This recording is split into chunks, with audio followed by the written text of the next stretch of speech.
They say time heals everything, but some bruises don't fade. They settle beneath the skin, behind the smile, inside the memory of being handcuffed for existing. It began with a grocery run. No protest, no shouting, just a black woman in a hoodie and a white man who decided she didn't belong. He called it suspicion. The system called it procedure. But the cuffs didn't care about names. She was silent when they arrested her. She was silent when they twisted her wrists. And still, they had no idea who they were touching. She wasn't just anyone. She was the federal government's weapon of last resort, trained to dissect corruption, and now forced to confront it, not overseas, but in her own backyard. Now ask yourself, where are you watching from? And what time is it? It was just supposed to be a quiet Saturday morning. The kind where you get up late, pull on your favorite hoodie, grab a coffee to go, and walk through the market like life is finally gentle. That's all Dr. Lena Brooks wanted. One moment of stillness in a life that rarely offered any. She parked on the far side of the community farmers market, tucked her keys into her pocket, and zipped up her green hoodie against the crisp spring air. Her hair was pulled back in a loose bun, face bare, comfortable. Just Lena today.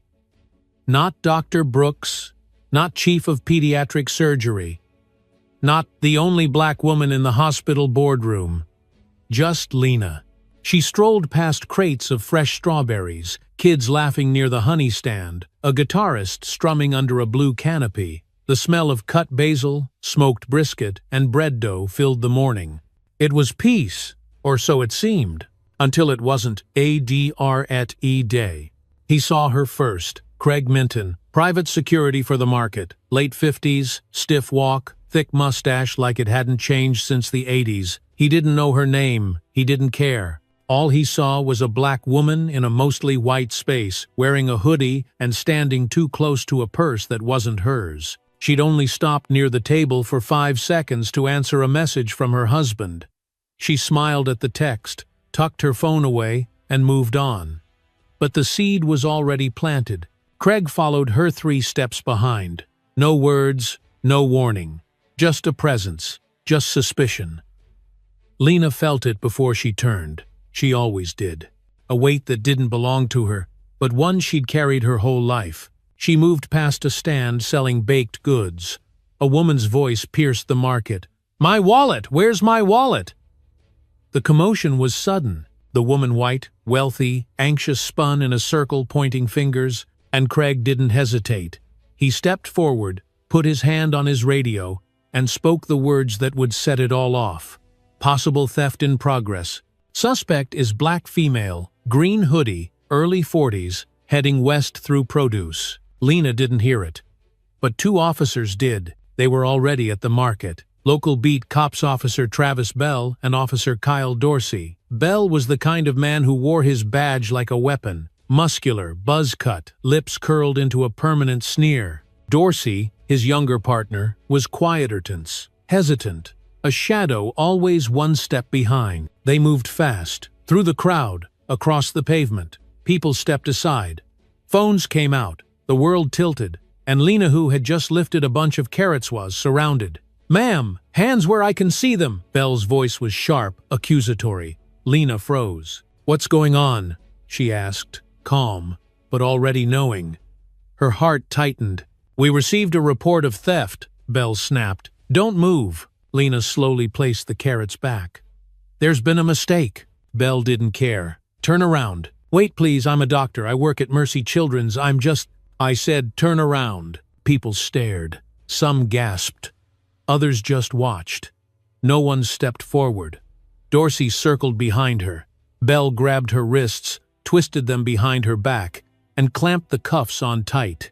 Too tight. Lena winced. "You're hurting me. You should have thought about that before stealing." "I didn't steal anything," she insisted. "We'll sort that out at the station." She was marched past crates of oranges, sunflowers, honey jars, her face burning not with shame, but rage. Her hands, the same ones that performed open-heart surgery on a 5-year-old 2 days agono bruising under steel. The woman who'd screamed about her wallet? She was already apologizing to a vendor. "I just found it in my diaper bag. I guess I panicked." But she didn't go after Lena. didn't shout to stop the arrest. She vanished into the crowd. Lena tried again. "Please, let me call my husband." "Who is he?" Belle smirked. "A lawyer? A bishop? A rapper?" She took a breath. "He's with the Department of Justice." Belle laughed. "Yeah? And I'm the president." But Lena had already managed one thing before her phone was slapped from her hand. She'd tapped favorite one, just long enough for the call to connect. The phone now lay face down on the concrete. But the line was still open. Across town, in a quiet cafe full of retired officers and decorated veterans, a man's phone buzzed. He picked it up, pressed it to his ear and heard nothing. Just background noise, and his wife's voice saying, "Please, let me call my husband." Major Samuel Brooks stood up from his table without a word, his face unreadable, jaw locked. He was 5 minutes away. And Lena? She stood under the blinding sun, breathing in shallow bursts, cuffs biting into her skin.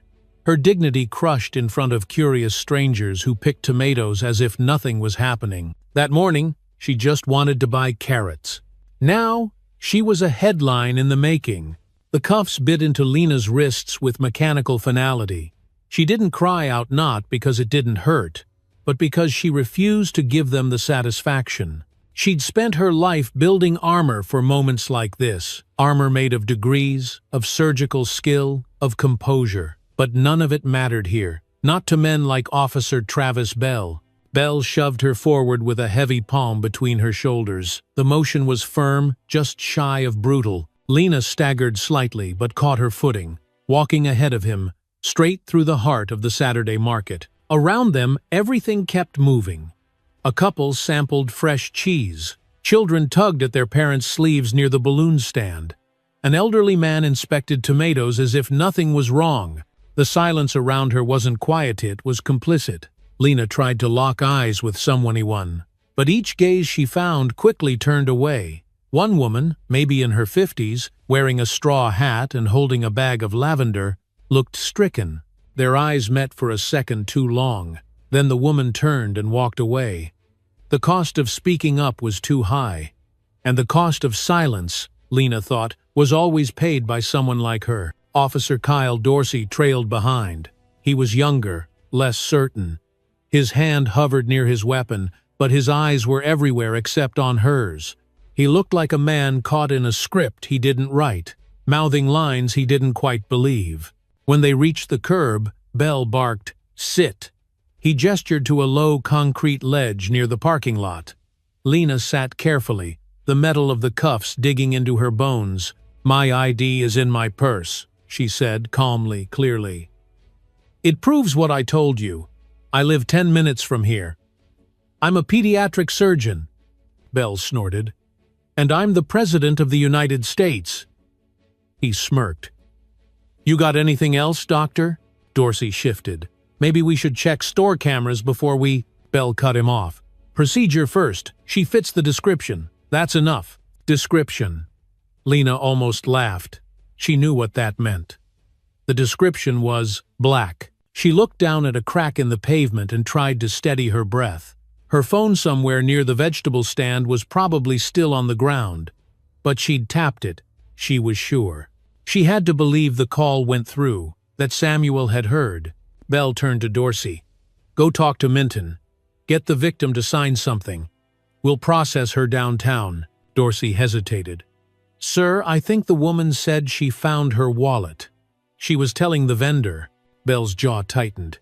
"You trying to undermine me, Kyle?" "No, sir," Dorsey said quickly, looking down. Lena sat quietly, watching the ritual.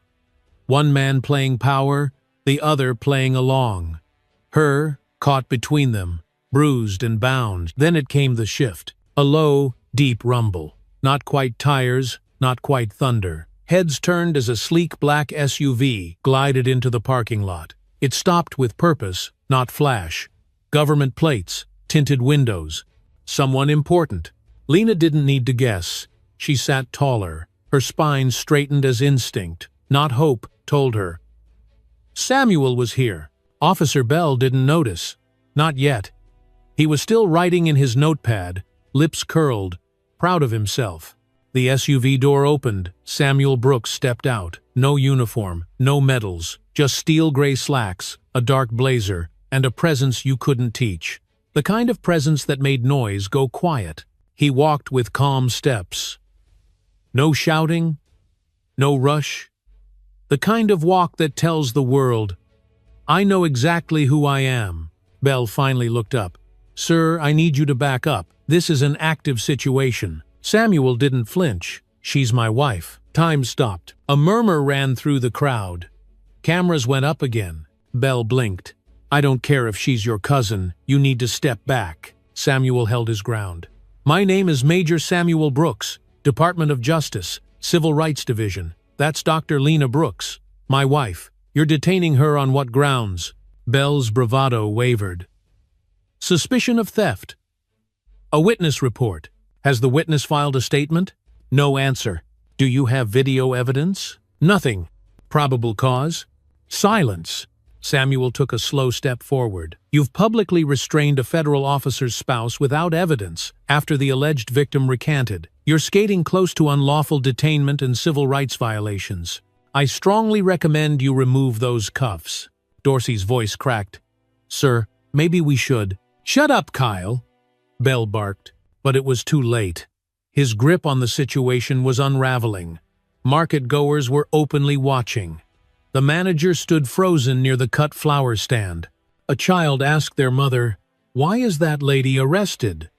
The mother didn't answer. Belle reached for his keys, fumbled, swore under his breath, then knelt and unlocked the cuffs. They dropped with a metallic clink. Lena exhaled slowly. She rubbed her wrists. Purple marks were already blooming under her skin. Samuel leaned in. "Are you okay?" "I will be," she whispered. Belle stood. "This whole thing got blown out of proportion." Samuel didn't raise his voice. He didn't have to. That's the excuse every system uses when it gets caught. He turned to Dorsey. "And you knew. You saw what was happening. And you stayed quiet." Dorsey looked like he might vomit. Lena stood. She didn't tremble. Her voice was low, steady. "I'll need both of your badge numbers. Now." Belle narrowed his eyes. "You think this is over?" Samuel stepped in front of Lena. His tone never changed. "Officer Belle, this hasn't even started." And from the back of the crowd, someone whispered, "That's what justice looks like." The cuffs were off, but the bruises were already forming. Lena stood beside her husband, her fingers flexing slowly, as if reclaiming her hands one joint at a time. The crowd had begun to shift, some drifting away, others lingering at a safe distance, their phones still raised like tiny judges recording every second. Samuel kept his posture steady, calm, measured, but behind his stillness was fire. Years of training had taught him not to react in the moment, but to collect, to record, and to remember. Belle's name, Dorsey's hesitation, Minton's accusation, the silence of bystanders. It was all being filed away in perfect order. Lena didn't say much. She didn't need to. The bruises on her wrist spoke for her. Officer Belle attempted a face-saving shrug. "Look, maybe it got out of hand. Happens." Samuel turned slowly. "Happens. That's your answer? To publicly humiliating a woman, an accomplished surgeon, because she fit a description?" Belle folded his arms. "We were doing our job. Number, you were doing your version of it." Belle looked away. The crowd had turned against him. The phones, once silent, were now clearly recording with purpose. Samuel stepped to Lena's side. "Let's go." But Lena didn't move. Her eyes scanned the lot until they landed on Craig Minton, the security guard. He had retreated behind a kiosk, pretending to check receipts. She walked toward him. Calm, controlled. "Excuse me," she said. "Are you the one who called the police on me?" Minton looked up, startled. "Ma'am, there was a report. A customer said that I stole a wallet." He swallowed. "Well, someone said they saw you." She found the wallet in her own bag. Minton tried to speak, but nothing came out. Lena's voice was steady. "Do you know what would have happened if I wasn't able to make that call? If my husband didn't show up? Do you understand what you set in motion over an assumption?" He muttered. "I didn't mean any harm." "That's the problem," she said and walked away. As they returned to their vehicle, Samuel opened the passenger door for her. Before Lena stepped in, she paused, looking back at the crowd, at the officers, at the weight of everything that had just unfolded in the span of less than an hour. Inside the SUV, the air was quiet. Samuel didn't start the engine right away. Instead, he sat there with her, letting the moment settle. "I want to press charges," Lena said softly. "You will. I want his badge. I want that store manager held accountable. I want this on record. I want every second documented." "It already is," Samuel said. "We'll take it from here." Her hand reached for his. His was already there. Back at the market, Officer Dorsey stood by the squad car, arms crossed, jaw clenched. He watched the Brooks SUV pull away, then turned toward Officer Bell. "You really messed up, man." Bell glared at him. "Don't get soft on me." Dorsey didn't answer. Across town, Lena sat in the passenger seat, watching the trees pass. Her phone buzzed. It had been recovered and returned by a bystander before they left. She looked at the notifications, missed calls, voicemails, and one video already circulating online with over 300 shares. The title read, "Black Doctor Wrongfully Detained in Suburban Market." Samuel glanced over. "Want me to make a call to the department now?" "Not yet." "Why not?" "Because I'm not done being angry." He nodded. At a stoplight, Lena pulled her sleeve up to inspect the bruises again. Purple, swollen, ugly, but temporary. "I've saved children with holes in their hearts," she whispered. "But this hits differently." Samuel looked at her. "You survived a battlefield, just a different kind." She leaned back. "This won't be ignored. It won't be." By the time they reached home, Lena was already scrolling through civil rights attorneys on her phone. She had one in Minden, old colleague from medical school who had left surgery for law, tired of watching injustice win in silence. Samuel opened the front gate. Their home stood serene in the late morning sun, but now it felt different, like it needed defending. Inside, Lena went straight to the kitchen, poured a glass of water, and downed it in one motion. Samuel entered behind her and grabbed a notepad. "We'll need names, timestamps, a copy of the video, witness statements." "I remember all of it," she said. "I can write it down now. Do it before it fades." Lena sat at the kitchen island, bruised wrists resting on cool granite, and began writing. Outside, across the street, someone in a parked sedan watched the house. The engine idled. The windows were tinted. Samuel noticed it immediately. "What is it?" Lena asked. He didn't answer, just stepped outside, walked down the driveway, and stared directly at the car. It drove off. Lena watched through the window. "You think it's connected?" she asked when he returned. Samuel didn't hesitate. "Yes." Lena nodded. "Then good. Let them watch. We have nothing to hide." And upstairs, on her desk, her degrees hung framed on the wall. Johns Hopkins, Harvard. Her name in black letters. But none of them had protected her. What did? The call, the man sitting beside her, and the truth now captured on video for all to see. The house was quiet, but the air wasn't. It was thick with the kind of silence that knows what's coming. Lena sat at the dining table, still in the same clothes from the market. Her hoodie sleeves rolled up, wrists mottled with bruises. She had finished writing her statement, every detail etched out in careful, surgical language. Precise, like an incision. There was no rage on the page, just truth, clear and sharp. Samuel sat across from her, flipping through a thick yellow legal pad filled with notes of his own. Every name, every action, every timestamp. When he worked like this, he looked more like a soldier than a husband. Focused, dead calm. "I'm going to make the first formal call," he said. "To internal affairs? To someone higher." He dialed. While the line rang, Lena stood up and walked toward the front window. The same black sedan was parked 3 houses down. Different angle this time. Same presence. Watching. "They're still there," she said. Samuel didn't flinch. "Let them watch." A voice answered on the line. Calm, authoritative. Samuel introduced himself, laid out the basics. Then he asked for a case number to be assigned before the end of the hour. By the time he hung up, a fire had lit behind his eyes. "They're opening a federal inquiry," he said. "We're officially on record." Lena nodded. "Now we get loud," she said. That afternoon, Samuel contacted a local news anchor he trusted, one of the few black journalists who still took risks with real stories. Her name was Olivia Banks.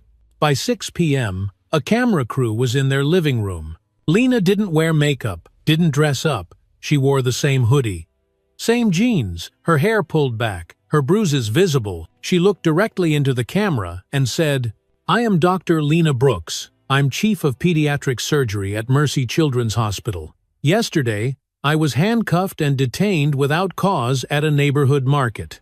I was accused of theft without evidence.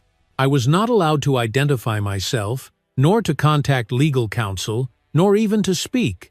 I was presumed guilty based on my appearance and my presence in a space where some people think I don't belong. That ends now." It aired on the 10 p.m. news. By sunrise, it had gone national. People recognized her name. Some remembered the little girl she operated on last winter, the one who survived after every other doctor had given up hope. Others were shocked by the footage. Shocked by the way her hands were yanked behind her. By the way Belle had smiled when he did it. Shock, Samuel told her, was the luxury of the unaware. The next morning, Lena returned to the hospital. She walked through the front entrance like she always did, except this time, every head turned. A nurse touched her arm gently. A surgical tech whispered, "We've got your back." Even Dr. Nathan, the notoriously aloof chief of trauma, nodded as she passed. But not everyone approved. By noon, 3 of her scheduled surgeries had been reassigned due to patient preference. When Lena asked who had made those decisions, the answer was vague. Administration. That afternoon, she was called into the office of Dr. Patel, the hospital's chief medical officer. "I just want to make sure you're okay," he said, his tone careful. "I'm fine," she replied, "but I'm not stepping aside." "I'm not asking you to," he said. "But tensions are high. We're trying to manage perception." "Whose perception?" He didn't answer. Back at home, Samuel was on a Zoom call with 3 attorneys and a DOJ liaison. Screens filled the living room. Files open, evidence uploading. The video had been downloaded from 6 different sources. Witnesses had reached out. A retired officer from the same department sent Samuel a file anonymously, one that included Officer Bell's internal disciplinary history. 8 prior complaints, all dismissed. Meanwhile, the market security footage still hadn't been released. Samuel filed a subpoena. By 7 p.m., an emergency town council meeting had been announced for the following evening. The mayor's office issued a lukewarm statement. "We are aware of the incident involving Dr. Lena Brooks.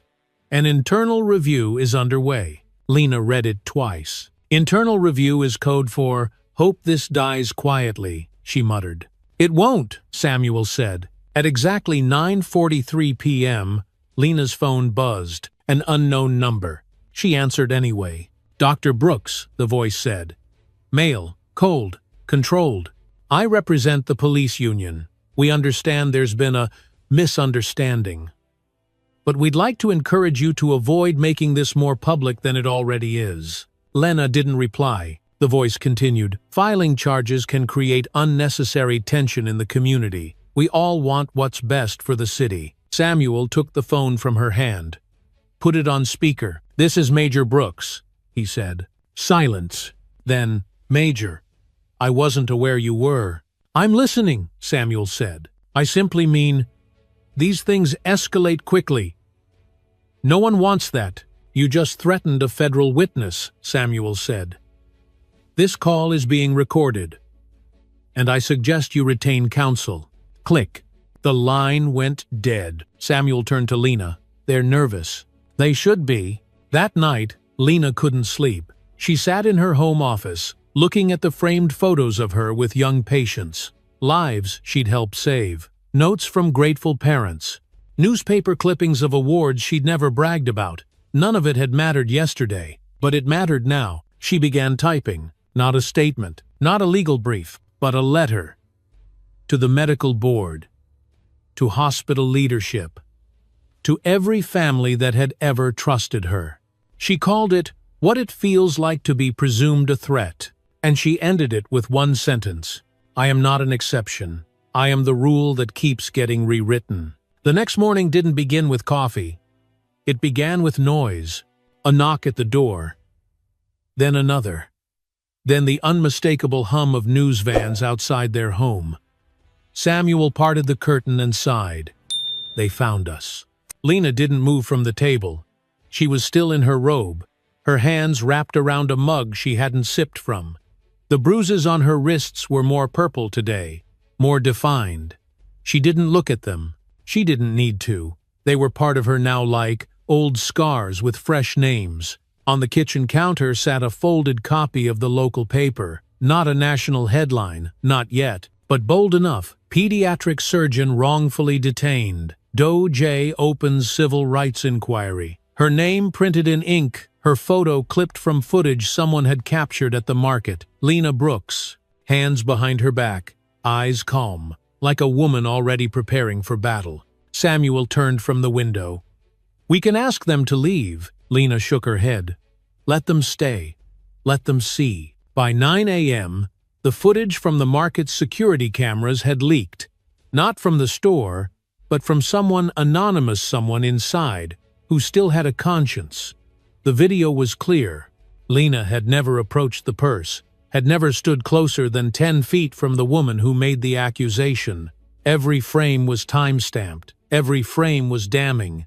A new edit began circulating online, splicing the leaked footage with the cell phone clips from the arrest. A split screen, Lena browsing produce, then Lena in cuffs. The contrast hit like a hammer. No words, just images, just the truth, naked and brutal. By noon, the clip had over 700,000 views. At the hospital, things had changed. There were flowers waiting at her office door, anonymous cards, a tray of coffee with a note, "You make us proud." But alongside the support came hesitation, sideways glances, conversations that stopped when she walked by, and 3 patient cancellations rescheduled. One, requesting a different surgeon. Her assistant, Jules, tried to spin it gently. "It's just nerves, Dr. Brooks. Some folks get anxious when they hear the word controversy." Lena gave a tight smile. "I get anxious when I hear the word normal. Look where that got me." Later that afternoon, she scrubbed in for surgery. A 5-year-old boy with a malformed valve. High risk, high stakes. The kind of procedure she'd done 50 times. But today, every move felt heavier. Not because she doubted herself, but because she knew they would be watching for any reason to doubt her. The surgery went flawlessly. As usual, she didn't celebrate, just washed up, signed the post-op chart, and stepped into the hallway. Amelia Carter caught up with her, breathless. "You saw the new post?" Lena nodded. "The video?" "Number the statement. From the police department." Lena took the phone and read the words out loud, each one like sandpaper. "While we regret any distress caused, our officers acted in accordance with protocol. We remain committed to public safety." "No apology," she muttered. "Not even a bad one." "They're hiding behind policy," Amelia said. "They're waiting for it to blow over." "It won't," Lena replied. At home, Samuel had spent the entire day building a wall of names, documents, timestamps, and federal communications. The whiteboard in his office looked like a crime map because that's what it was. Not just of Lena's incident, but a pattern, a web. The neighbor across town who had been stopped for unlocking his own door. The high school teacher who was questioned for jogging. The pregnant woman forced to sit on a curb for 30 minutes after a false tip.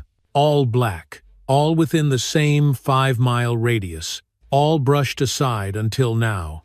Around 6 p.m., Samuel got a call. He didn't recognize the number but answered anyway. A voice, "Mr. Brooks, this is George Simmons with the police union. I'm calling to open a conversation." Samuel didn't respond. The voice continued. "We're concerned about the direction this is heading. The public, the media, protests. We'd prefer to resolve this quietly. Maybe there's a gesture we could make to move past the misunderstanding." Samuel's reply was cold. "What gesture fixes illegal detention?" "Let's not get litigious," the voice said. "You called the wrong household," Samuel replied. "And for the record, this call is being logged." Click. That night, their doorbell rang again. This time, it wasn't media or lawyers. It was a teenage girl, maybe 17, holding a notebook and trembling. "I'm sorry," she said. Samuel opened the screen door. "You're not in trouble." She nodded quickly. "I was at the market. I saw what happened. I recorded everything. I didn't post it yet. I was scared, but I want you to have it." She handed him a flash drive. "I hope it helps." Lena stepped into the doorway behind him. "It does. It really does." After the girl left, they watched the footage. New angles, clear audio, Officer Bell laughing, Minton saying, "She's got that look. The look." At 10 p.m., Lena opened her inbox. It was flooded. Emails from doctors, nurses, mothers, grandfathers, students, strangers from Texas to Minnesota to D.C. Most said 2 words, "Thank you." But one message stood out. From a woman in Chicago. "I'm 62 years old. I was a nurse for 35 years. When I was younger, I was dragged out of a department store for asking to see the manager. I kept my mouth shut all these years. You didn't, quote, "Thank you for breaking the silence. I was too afraid to touch." Lena stared at the screen for a long time. Then she opened a new document. She typed the title, "The Weight of Dignity," and underneath it, the first line, "We were never asking to be exceptional, just to be allowed to exist." The story refused to go away. By morning, number Justice for Dr. Brooks was trending nationwide. The video of Lena's wrongful detention had now passed 2 million views. The media dubbed it the Market Incident. But to those who saw themselves in Lena's bruised wrists and composed silence, it wasn't just an incident. It was a mirror. News outlets lined the sidewalk outside Mercy Children's Hospital. Some were respectful, others shoved mics into patients' faces. Security had to be increased. The hospital administrator issued a memo. "We ask that staff refrain from discussing pending legal matters with the press." But everyone knew who that memo was about. Lena walked through the halls like always badge clipped to her coat, coffee in hand, notes in the crook of her elbow. But the stares were different now, not just admiration, reverence. Like she'd become a symbol. She hadn't asked to be one. Symbols don't get to rest. In the OR, she was still precise, still calm, still the surgeon people called when no one else could do it. But every incision she made that week felt heavier.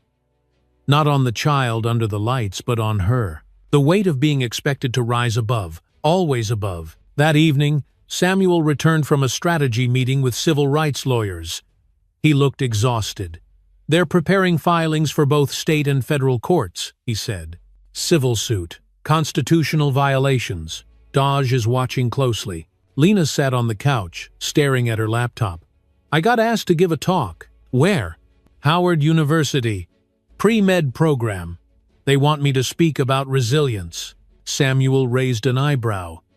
"That feels pointed." Lena gave a tight laugh. "They want a headline. Doctor turns trauma into triumph. As if that's the neat arc we're supposed to follow. Will you do it?" "I haven't decided." That night, the doorbell rang. Again. This time, it was a man in his 60s. Graying hair, suit too neat. He introduced himself as Harold Rains' attorney for the city. He carried a polite smile like a shield. "I was hoping we might discuss a potential resolution," he said. Lena and Samuel stood in the doorway, not moving. Rains continued. "We're considering a formal apology from the city, possibly a community outreach grant in your name, something restorative." Samuel didn't blink. "You're not here to restore anything. You're here to mitigate liability." Rains shifted slightly. "I'm here because we recognize this situation has caused significant public concern." Lena finally spoke. "Let me ask you something, Mr. Rains. If there hadn't been video, if I hadn't called my husband, would you be standing on my porch right now?" Rains didn't answer. "That's what I thought." He cleared his throat. "We will, of course, cooperate fully with your legal counsel." "Do that," Samuel said, and closed the door. Inside, Lena poured a glass of water with a hand that still ached. The bruises were yellowing now, turning the color of fading storms. But she knew better than to think it was over. She sat at her desk and opened her inbox again. Among the flood of support, one name stood out: Zoe Carter, investigative journalist. Her email read, "Dr. Brooks, I've been following your story. I've spent the last year researching patterns of racially motivated policing in affluent suburbs.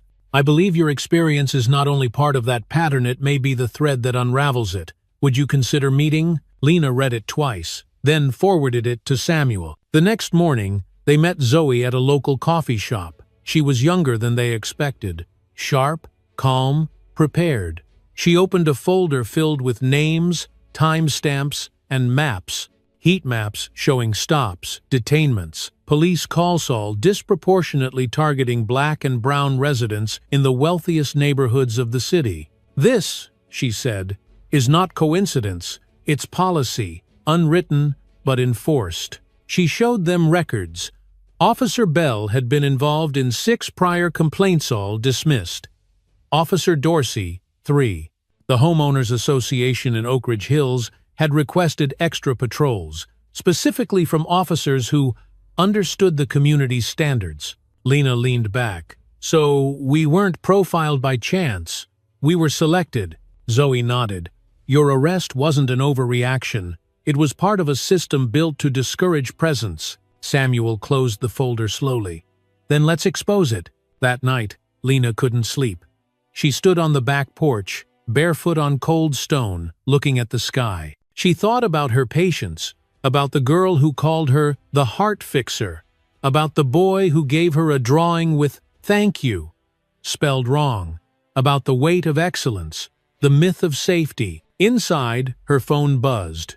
Another email, from the mayor's office this time. "Dr. Brooks, we'd like to formally invite you to speak at next week's Public Safety Forum. We believe your voice is essential in this conversation." Lena stared at the screen. Essential. Not long ago, they wouldn't have even returned her call. She looked up at the sky again, whispered to herself, "They want my voice now. They'll get it." The council chamber was full, but no one moved. Lena stood behind a polished wooden podium, the city seal etched in brass beneath her fingertips. She scanned the crowd not with fear, not with pride, but with a steady gaze that had spent a lifetime absorbing rooms that didn't want her in them. To her left, the mayor, the police chief, several city officials trying to look neutral. To her right, journalists adjusting tripods, live streams glowing on phones.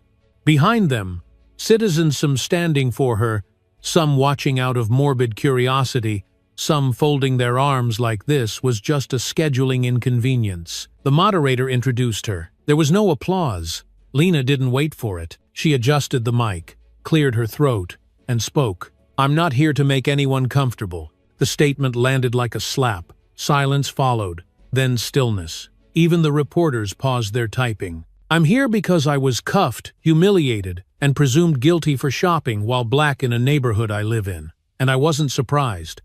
Because what happened to me doesn't just happen. It's trained. It's repeated.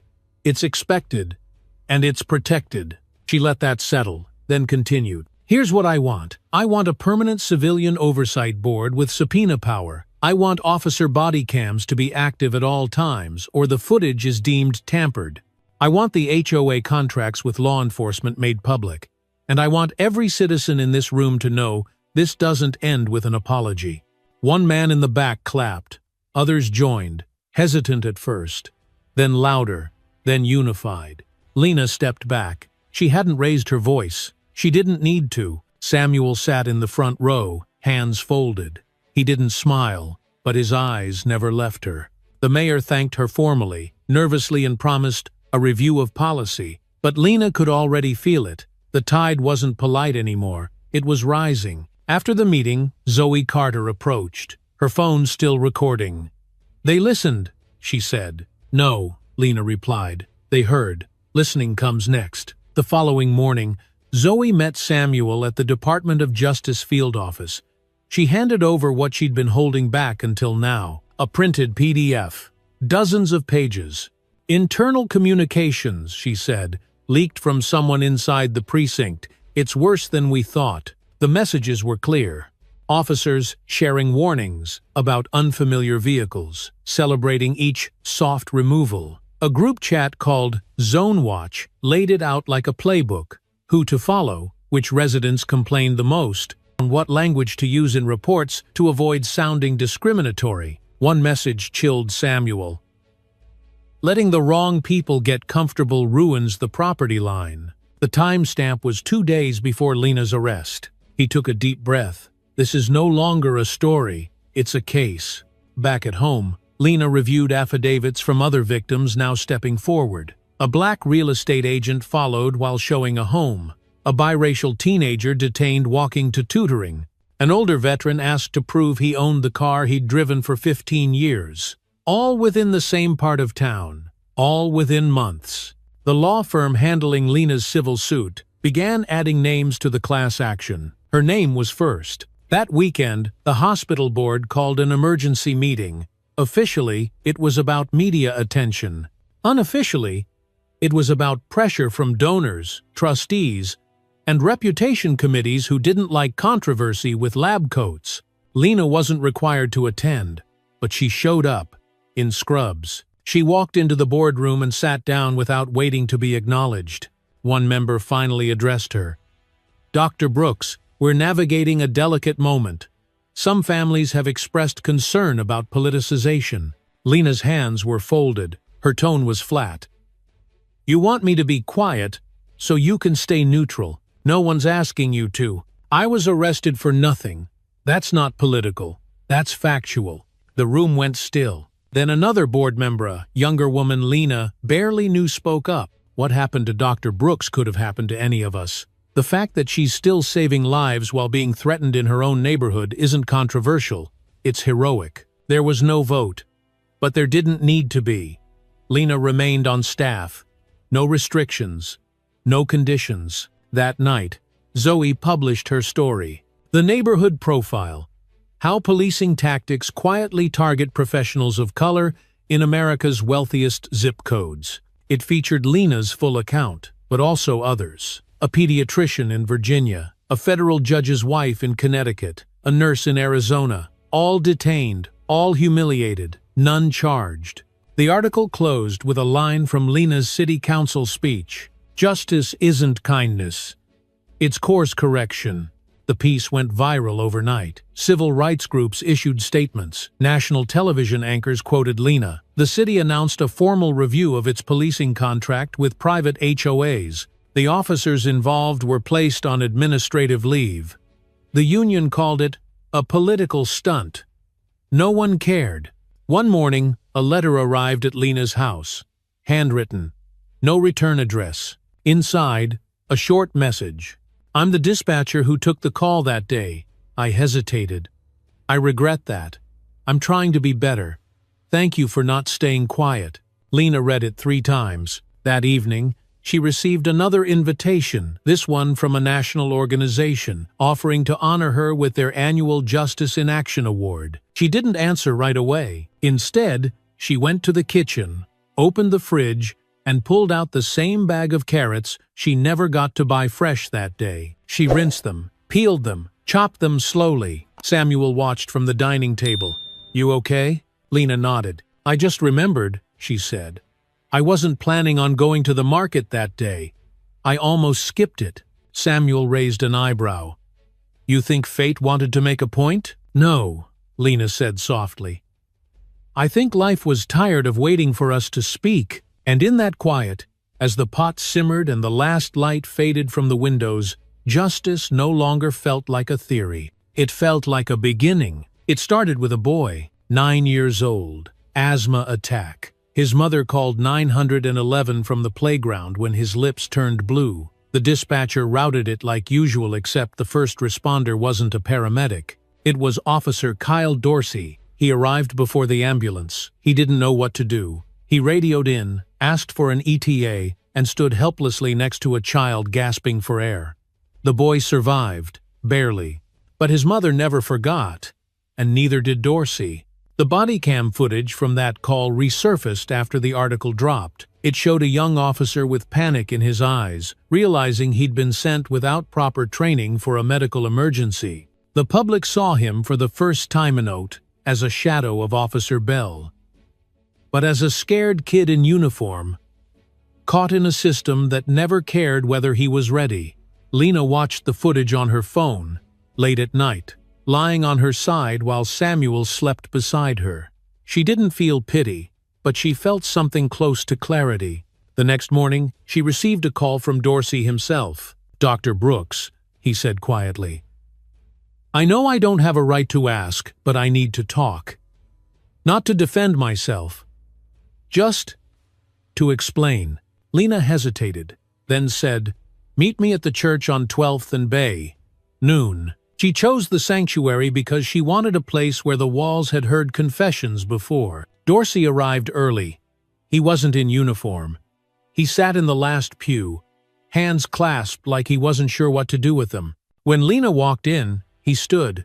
"Thank you," he said. "Don't thank me, just speak." He did, for 15 minutes, about fear, about Bell's control, about how silence became survival, about the look in Lena's eyes that day, how it had haunted him every night since. When he was done, Lena looked at him. "You knew it was wrong." "I did." "You still cuffed me." "I did."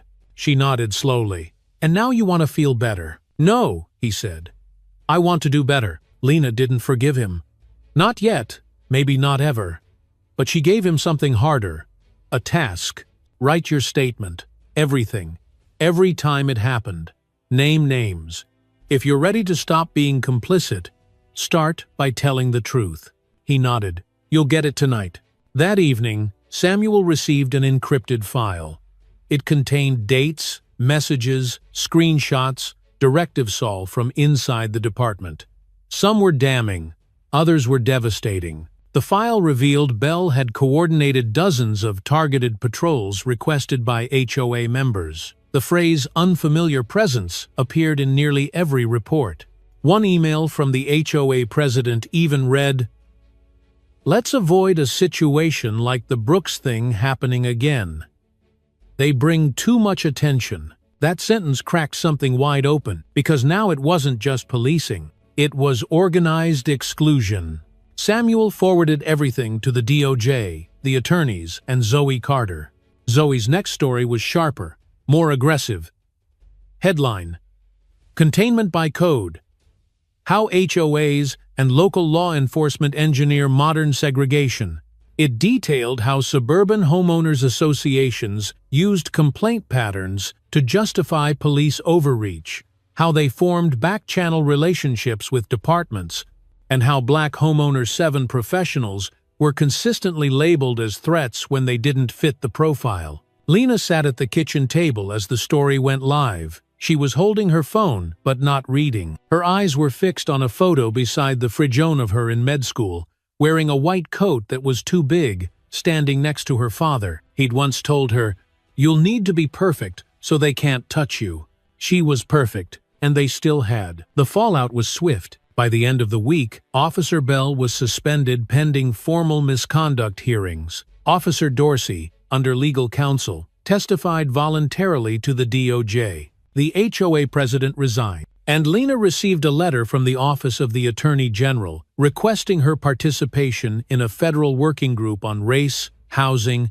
and policing. She didn't reply immediately. Instead, she visited the boy with asthma, brought by his mother to the hospital for a follow-up. She examined his lungs, listened to his breathing, then knelt beside him and asked, "Do you know why you're here today?" He nodded. "Because my mom wouldn't stop yelling until someone listened," Lena smiled. She was right to yell. As they left, the mother pulled Lena aside. "You didn't have to come," she whispered. "But you did." Lena squeezed her hand. "We always have to come back for each other." That night, Lena stood in her driveway and looked down the street. No more unmarked sedans. No more silent watchers. Just quiet. But not the kind that follows fear, the kind that means they were being heard. The hearing room wasn't built for reckoning, it was built for routine, for procedure, for the comfortable shuffle of half-truths passing through polished doors. But today, something different had arrived. Lena sat near the front, not out of obligation, but out of principle. This was the session where the city's Civil Oversight Committee would deliver their decision on Officer Travis Bell. Around her, every seat was filled. Local activists, journalists, citizens who hadn't cared about City Hall until last month, and others quiet faces who had experienced what Lena had, but never had the words or the proof to speak it. Bell sat at the defense table with two attorneys from the union. His uniform was gone. He wore a gray suit that didn't quite fit, his tie too tight around a neck that kept twitching. He looked tired, and not from guilt, from consequence. The chairwoman began by reading the investigative summary aloud. Based on sworn testimony, verified body camera footage, department communications, and witness statements, we find sufficient cause to pursue formal charges of racial profiling, abuse of authority, and conduct unbecoming of a peace officer. Bell's lawyer cleared his throat. We maintain that Officer Bell acted within the constraints of the information he had. He responded to a credible report, used standard protocol. No, someone from the audience muttered. The lawyer raised his voice.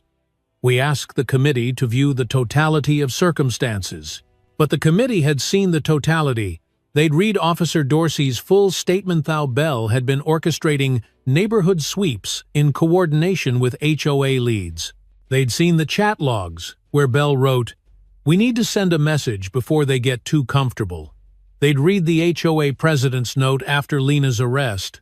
She's not the kind of person we need visible here. And they'd heard Lena speak. When invited to make a final statement, she stood, walked to the podium, and looked out over the room. This is not about whether Travis Bell hates me. I don't care. This is about whether our systems give people like him permission, and they do. Because when I was slammed in cuffs, it wasn't just Bell's hands.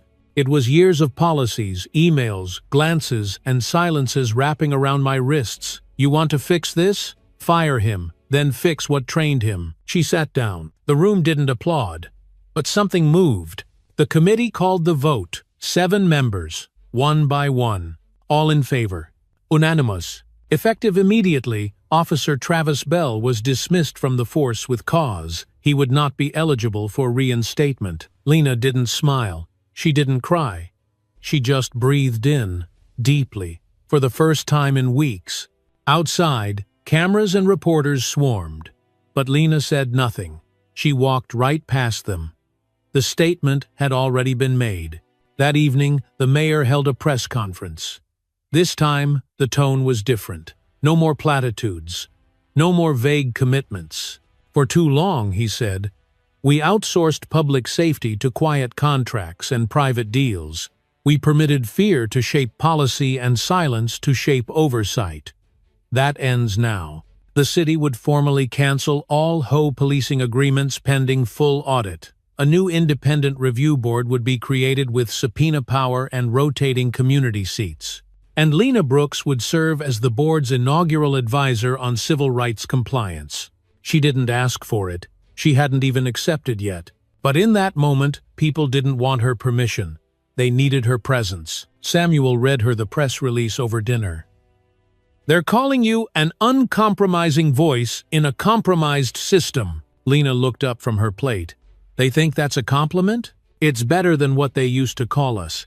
That weekend, a package arrived at their doorstep. No name, no return address, just a small key in a velvet pouch, and a note. We're moving out of the subdivision. We've seen enough. This is the key to the house. If there's someone who needs a homemand, who's never been welcomed into that zip code, let them start here. Thank you. Lena read the note 3 times, then held the key in her palm like something sacred, like a scar that had learned to glow. Donations began flooding in for the scholarship fund Samuel had helped set up in her name. Not just money, but letters, stories, offers, retired judges offering free legal counsel to HOA abuse victims. Architects offering to build clinics in historically excluded areas. Students pledging to stay loud and visible. It was no longer a ripple, it was a shift. At the hospital, the changes were quieter but no less real. Lena's name was no longer a whisper in the break room. Residents didn't flinch when she walked past. There were no more reassignments for optics. When the chief of staff offered her a new title director of clinical equity, she turned it down. Titles won't do what truth already has, she said. Instead, she mentored, one by one, especially the girls who looked like her, who spoke softly at first, who apologized before asking questions. She taught them how not to shrink. One day during rounds, an intern asked, "Dr. Brooks, how do you know when to speak?" She paused. When the silence starts to ache, that's when it's no longer yours to keep. That night, she and Samuel took a walk through the neighborhood, past the same houses where no one had made eye contact just weeks ago. Now, some waved. Others offered awkward hellos. A few even crossed the street to shake their hands. But Lena didn't need approval. She had a rival. As they turned the final corner, they passed a little girl with pink chalk, drawing stars on the sidewalk. She looked up. "You're the lady they talk about on the news." Lena smiled. "Sometimes." The girl tilted her head. "Did you really change the rules?" Lena crouched down beside her. "No, sweetie. I reminded people that the rules were always broken." The girl nodded like she understood. When they got home, Lena sat at her desk, opened her laptop, and began a new document. Title: The Anatomy of Silence. And the first line read, "There are moments when the world demands your voice a no because it's loud, but because it refuses to lie." It had been exactly 1 year since the day Lena was handcuffed at the market. 12 months, 52 weeks, 365 days of testimony, interviews, meetings, policy drafts, protests, small wins, private grief, and silent reckonings. But now, she stood not in a courtroom, not at a press conference, but in front of a mural. It stretched across the east-facing brick wall of the very market where she had once been accused, restrained, and erased. The same sidewalk where no one had stepped forward now held a crowd that wouldn't stop showing up. The mural was bold, filled with strokes of light and fire. It didn't show her in a courtroom, or in cuffs, or even with a megaphone. It showed her standing white coat fluttering like a flag. One hand extended toward a small girl holding a book, the other resting gently over her own heart. Behind her, brushstrokes curved into the outline of a courtroom, an operating table, and a front porch. Above it all, 5 words in deep indigo read, "You can't handcuff the truth." Hundreds had gathered. Community leaders, artists, nurses, students, neighbors, strangers. And some familiar faces, too, like the mother of the boy with asthma, the med student from the church, and the little girl with pink chalk who had drawn hearts on Lena's sidewalk months ago. Lena didn't speak right away. She stood quietly in front of the wall, reading it like a letter someone had written to her soul. The cameras were already rolling, but she didn't face them. She faced the wall. The past and the future. The mayor approached. He stood next to her in silence for a moment. "It's powerful," he said finally. "It's necessary," she replied. He nodded. "This city owes you." "No," she said. "It owes everyone who came before me and didn't have a camera or a microphone or a Samuel Brooks beside them." He said nothing. She didn't need him to. She and Samuel left quietly, walking away from the noise toward the hospital. She had 3 surgeries that afternoon. The children didn't wait for news cycles. As they reached the entrance, a young boy with glasses ran up to her. "Dr. Brooks, we drew you in art class." She smiled. "Did you make me taller?" He grinned. "No, but I made your cape longer." Lena laughed. "Smart choice." Inside, everything looked the same. Nurses checking vitals, machines beeping softly, interns whispering in hallways. But the energy had shifted. Not because the building changed, but because she had. That afternoon, she saved a child's heart. In the evening, she met with the DOJ working group.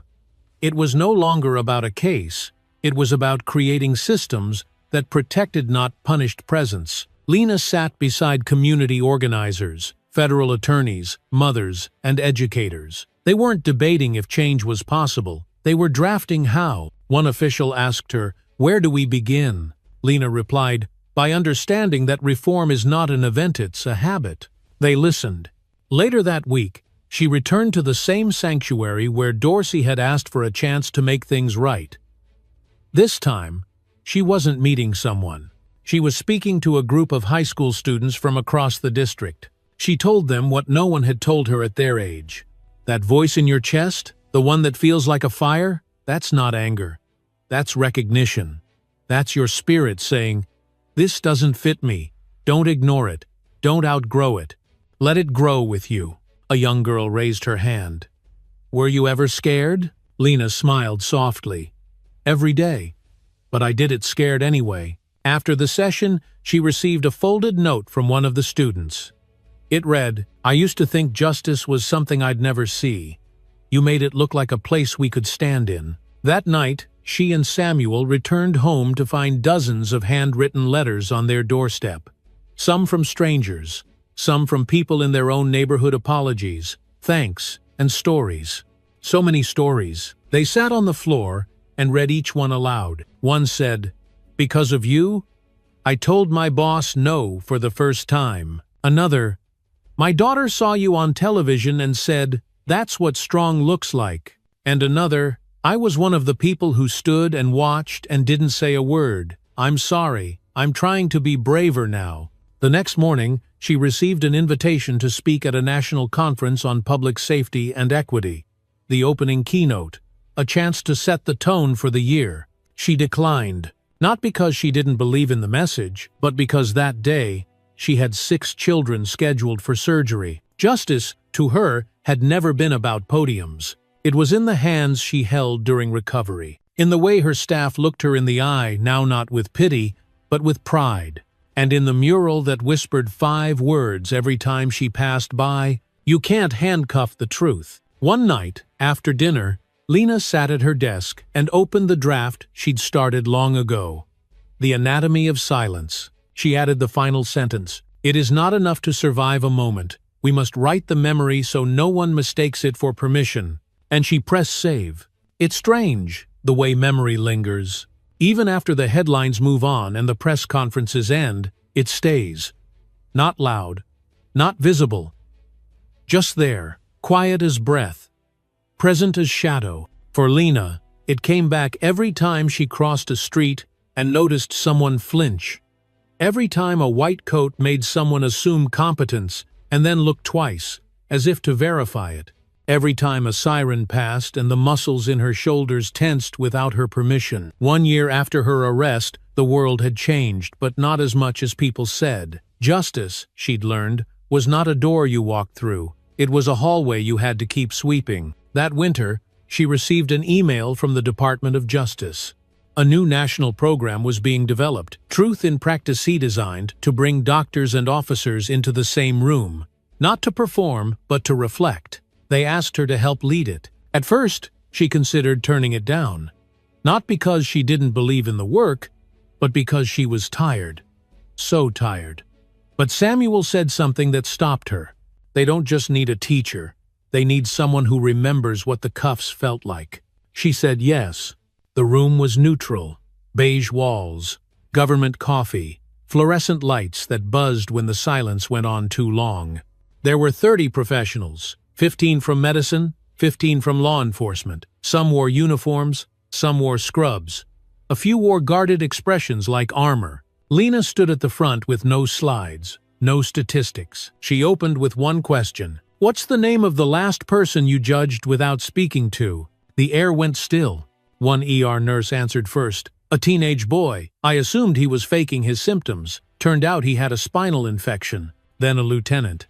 "A woman called in for help. I thought she was hysterical. Her husband had fractured her ribs." And then silence again. Lena nodded. We all carry assumptions. The problem is what we do with them, and who pays the price. For 6 weeks, she guided them through scenarios, interviews, and reversals. A black resident role-playing a traffic stop. A police captain asked to defend his biases in front of a Latina nurse he once dismissed. No one was allowed to escape discomfort. One session featured a 30-second video. It was her video. The market, the cuffs, the silence. She didn't narrate it. She just pressed play. After it ended, no one spoke. Then, a paramedic whispered, "I saw someone who knew what was about to happen and still hoped she was wrong." a detective added. I saw all of us, looking away. Lena didn't flinch.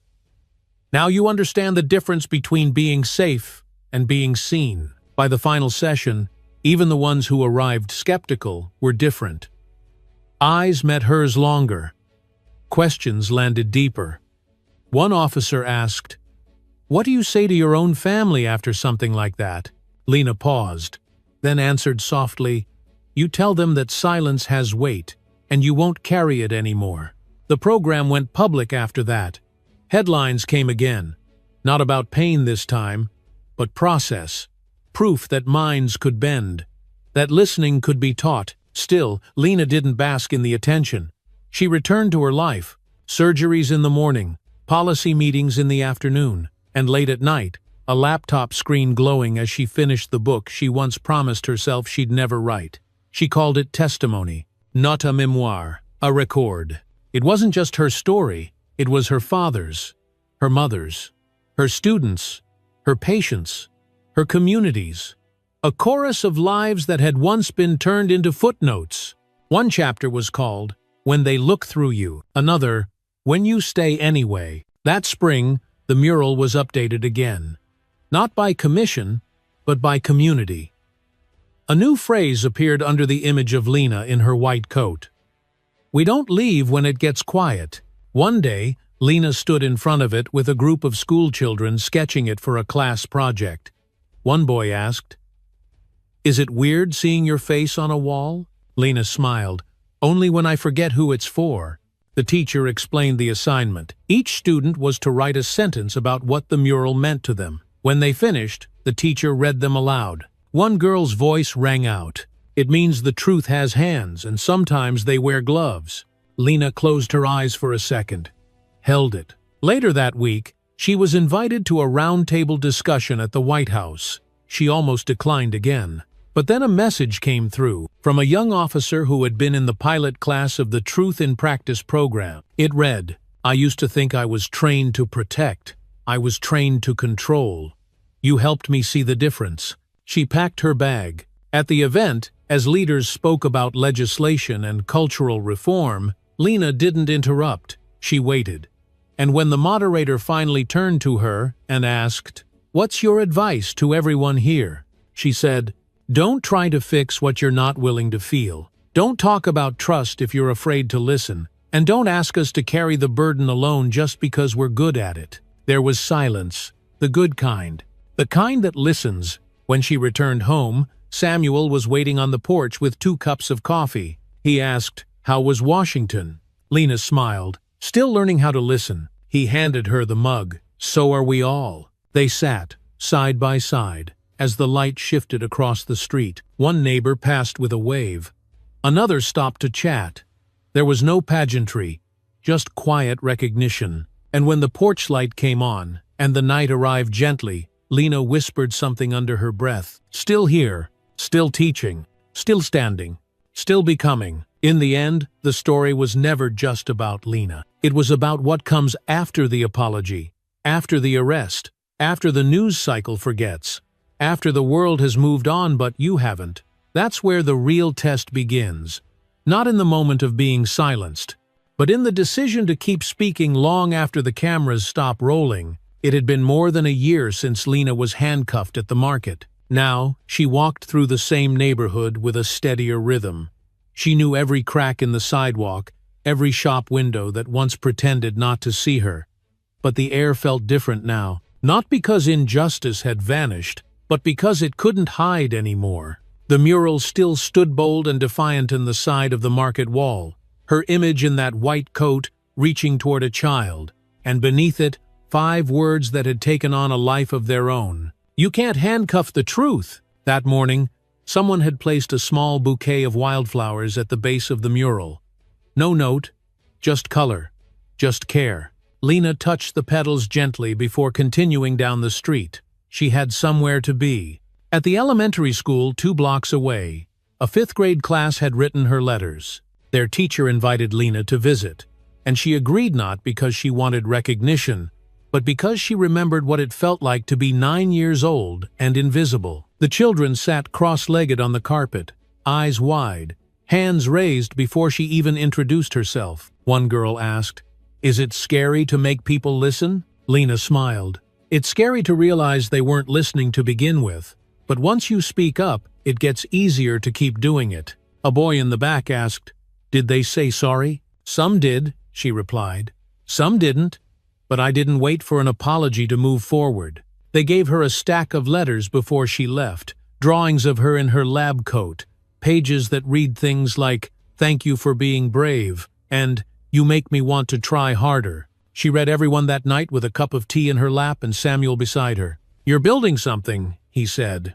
"I'm just keeping the light on," Lena replied, "so the next person knows where to stand." The next day, she returned to the clinic, where she now volunteered twice a week. It wasn't fancy. A few folding chairs, a blood pressure machine held together with tape. But people came. Mothers, fathers, grandparents, students, undocumented workers, delivery drivers, people who had learned, finally, that she would see them without judgment. She walked one patient through a diabetes diagnosis, translating medical terms into something her son could understand. She referred another to a specialist who owed her a favor. She hugged a woman who said she hadn't seen a doctor in 10 years. "You made it feel safe," the woman whispered. "That's what it should have been all along," Lena replied. In the afternoons, she returned to the hospital. Her badge still read Chief of Pediatric Surgery. She still scrubbed in, still coached interns through complex repairs and delicate closures, still spoke softly in the OR. But now, when she entered a room, people didn't just see a doctor, they saw a standard. It wasn't something she flaunted, but it followed her. One intern asked, "How do you stay strong after everything?" Lena replied, "I don't stay strong, I stay honest." That's what makes it possible to keep going. By spring, her book was finished. Not a memoir, but a manifesto. She called it Testimony. The last chapter was titled, "If You're Reading This, Don't Stop." The final paragraph read, "If they ask you to wait, don't. If they tell you to lower your voice, raise it. If they say the rules are already written, pick up a pen. If they try to make you small, remind them who you are. And if they pretend not to see you stand anyway."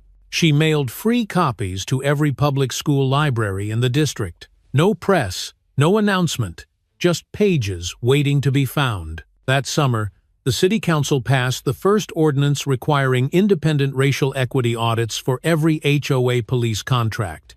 It was named the Brooks Provision. Lena didn't attend the vote. She was performing surgery on a 6-year-old with a hole in her heart. The child made it. The ordinance passed. 2 victories in one day. At night, she and Samuel sat on the porch again. Same chairs, same rhythm. But the silence had changed. It wasn't tension anymore. It was peace, a kind they had earned. A neighbor passed and waved. Another dropped off fresh bread. And then, just before midnight, Lena stood, walked to the edge of the porch, and whispered one final sentence to anyone, just to the air. We didn't just survive it, we redefined it. Sometimes, the most powerful act isn't shouting. It's standing still and refusing to disappear. Lena's story reminds us that dignity isn't given, it's declared. That silence doesn't always mean peace. And that justice, if it means anything at all, has to reach the people who've always been told to wait their turn. We've seen what happens when one voice refuses to be quiet. We've watched how truth when spoken with clarity and courage can travel further than fear ever hoped to. And we've learned that the systems we live in are only as fair as the people willing to challenge them. So what do we take from this? We remember that no one is too small to matter, that showing up, whether it's in a courtroom, a clinic, or a conversation, can shift more than opinions. It can shift history. And that standing up doesn't always look like shouting. Sometimes it looks like staying, writing, testifying, refusing to let the story end on someone else's terms. If this story moved you, share it. Not because we want numbers, but because someone out there needs to know they're not alone. Like the video. Subscribe if you believe stories like this deserve to be told. And leave a comment. Your voice might be exactly what someone else needs to hear. Because healing starts with truth. And truth, when shared, becomes legacy. Thank you for watching.